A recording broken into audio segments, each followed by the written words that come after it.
Imagine crying out for help every single day for 40 years, but the entire world is literally deaf to your voice. This isn't a scene from a psychological horror movie.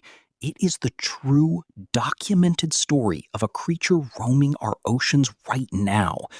A creature that might be the most isolated individual on the face of the planet. In the vast, dark expanse of the North Pacific, there is a ghost. Since the late 1980s, sonar and scientific hydrophones have picked up a very specific song. It is beautiful, rhythmic, and incredibly persistent. But there is a massive problem. No other whale in the ocean can hear it. This is the mystery of the 52 Hertz whale, often called the loneliest creature on Earth. We usually think of the ocean as a noisy, social place, filled with the clicks of dolphins and the deep rumbles of blue whales. But this one individual is singing on a frequency that is completely unique. It is like trying to find a radio station on a dial that simply doesn't exist for anyone else. To understand why this is so tragic, we have to look at how whales actually talk. The ocean is a massive sound chamber where light doesn't travel far, so sound is everything. Blue whales sing at a deep, bass-heavy frequency, usually between 10 and 39 hertz.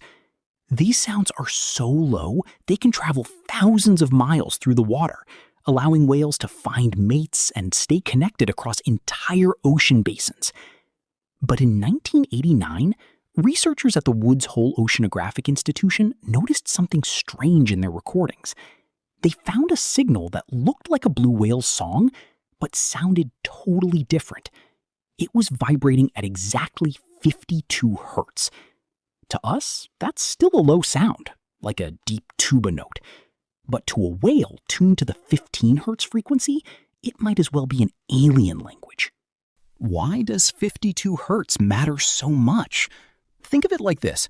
If every whale in the sea is using a specific walkie-talkie channel, this whale is shouting into a void.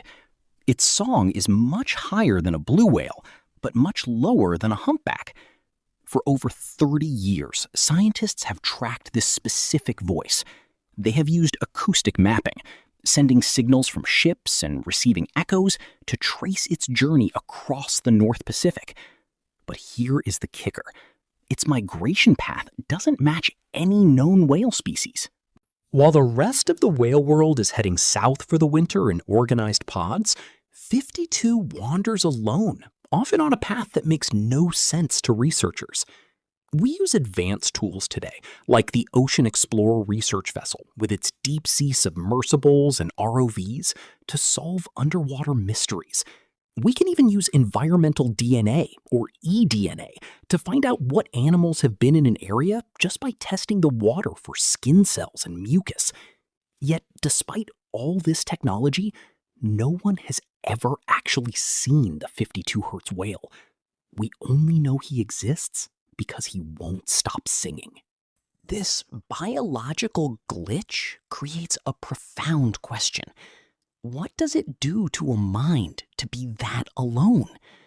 We see the need for connection all over the animal kingdom. Take lemurs in Madagascar, for example. They engage in group vocalizations that resemble a musical chorus. They sing in harmony to bond with their families and defend their homes. It's a literal social network built on sound. Or look at us humans. Modern psychology and neuroscience are discovering that spending time with others isn't just a social choice.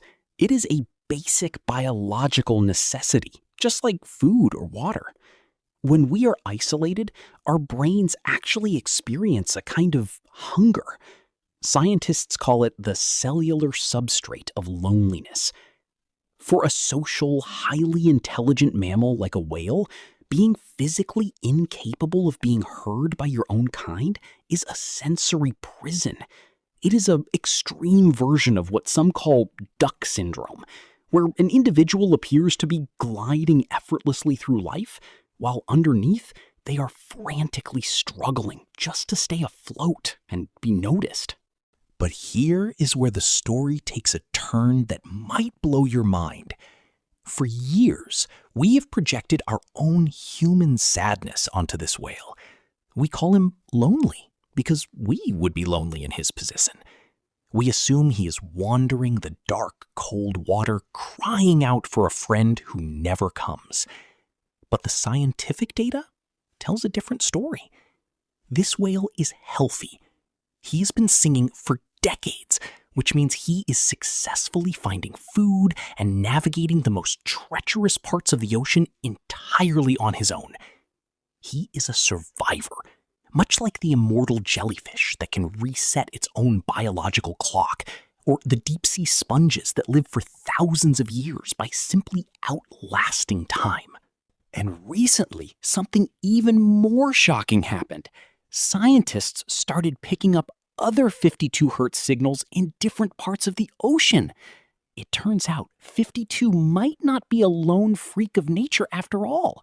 He might be part of a secret high-frequency group that our sensors just weren't sensitive enough to catch before. This reveal challenges everything we thought we knew. Maybe he wasn't singing into a void. Maybe he was part of a conversation that we were simply too deaf to hear. It reminds us that memory and perception are tricky things.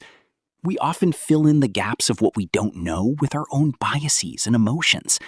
A bit like the Mandela effect, where large groups of people remember things differently than they actually are. We saw a lonely whale because we feared being lonely ourselves. In reality, we might have been listening to the pioneer of a completely new way of life in the deep sea.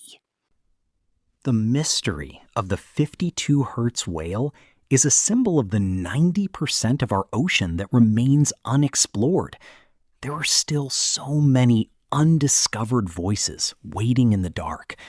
It makes you wonder, if a creature can thrive for 40 years without ever being understood by its peers, what does that say about the strength of the individual? Does it change how we define a successful life? The ocean is full of mysteries, from sharks that can sense electric fields to creatures that can live under crushing pressure.